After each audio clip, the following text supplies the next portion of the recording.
ఆవిడే సాటి అన్ని విషయాల్లోనూ కూడా. మేడం గారు చాలా హెల్పింగ్ నేచరు.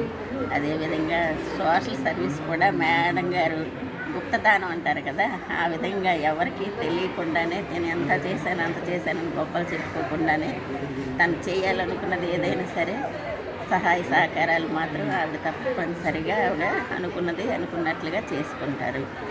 అదేవిధంగా ఇప్పుడైనా ఏ విధంగా సబ్జెక్ట్ విషయంలోనైనా పర్సనల్ విషయంలోనైనా మేడం గారితో ఏమైనా చెప్పినట్లయితే మానసిక స్థైర్యాన్ని ఇచ్చే విధంగా మోరల్ సపోర్ట్ మేడం గారు అనేక సందర్భాల్లో నాకు ఇచ్చిన సందర్భాలు అనేక ఉన్నాయి. మేడం గారి సహవాసం మాత్రం జీవితంలో మర్చిపోలేంది. ఆవిడ ఒక రోల్ మోడల్. ఆవిడని చూసి అంతా నేర్చుకోవాల్సిందే కానీ ఆవిడని ఎంచడానికంటూ ఏమీ లేదు. నిజంగా ఇటువంటి వాళ్ళు అరుదుగా మనకి తారసపడతారు.